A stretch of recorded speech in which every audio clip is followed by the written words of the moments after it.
వరద ప్రభావిత రాష్ట్రాల్లో ప్రధాని మోదీ పర్యటిస్తున్నారు. హిమాచల్ ప్రదేశ్ పర్యటన ముగించుకున్న మోదీ పంజాబ్ లో పర్యటిస్తున్నారు. అక్కడ ప్రభావిత ప్రాంతాల బాధితులతో మోదీ ఇంటరాక్షన్ అయ్యారు.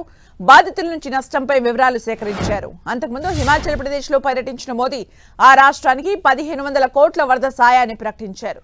అలాగే వరద ప్రభావంతో మృతి చెందిన కుటుంబాలకు 2 లక్షల ఎక్స్గ్రేషియా, గాయపడిన వారికి 50,000 చొప్పున ఆర్థిక సాయాన్ని అందజేస్తున్నట్లు మోదీ ప్రకటించారు.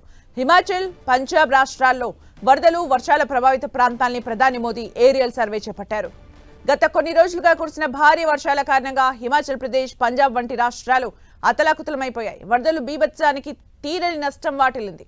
పలు ప్రాంతాల్లో కొండ చర్యలు విరిగిపట్టడం, నిర్మాణాలు కూలిపోవడం కారణంగా చాలా ప్రాంతాల్లో ప్రాణ నష్టం కూడా జరిగింది. ఈ క్రమంలోనే ప్రధాని మోదీ వరద ప్రభావిత ప్రాంతాల్లో పర్యటిస్తున్నారు. హెలికాప్టర్ ద్వారా ఏరియల్ సర్వే చేపట్టారు. అనంతరం హిమాచల్ ప్రభుత్వ అధికారులు చర్చించి వరద నష్టంపై ఆరా తీసి 1500 కోట్ల ఆర్థిక సహాయాన్ని ప్రకటించారు.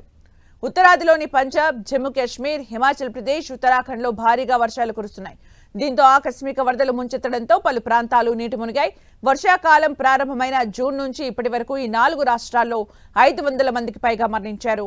ఒక్క హిమాచల్ ప్రదేశ్లోనే జూన్ 20 నుంచి ఇప్పటి వరకు 95 ఆకస్మిక వరదలు, 45 మెగా విస్ఫోటనాలు, 132 భారీ కొండ చర్యలు విరిగిపడిన ఘటనలు నమోదయ్యాయి. దీంతో సుమారు 355 మంది మరణించగా 49 మంది ఆచూకీ లేకుండా పోయారు. భారీ వర్షాలు రాష్ట్రంలో 3787 కోట్ల మేర నష్టం సంభవించింది. ఇక అదేవిధంగా వరదల ధాటికి మండి, సిమ్లా, కులు, చంబా జిల్లాలతో సహా 1217 చోట్ల రోడ్లు కొట్టుకుపోయాయి. ఉత్తరాఖండ్లో ఏప్రిల్ 1 నుంచి ఆగస్టు 31 వరకు భారీ వర్షాలకు 79 మంది మరణించగా 90 మంది గల్లంతయ్యారు. మరో 115 మంది గాయపడ్డారు. పంజాబ్లో గతంలో ఎన్నడూ చూడని విధంగా ప్రకృతి కన్నెర చేసింది. కుంభవృష్టి కురవడంతో 23 జిల్లాల్లోని 1900కు పైగా గ్రామాలు నీటి మునిగాయి. ఇప్పటి వరకు 50 మంది మరణించగా 1.71 లక్షల హెక్టార్లలో పంట కొట్టుకుపోయింది.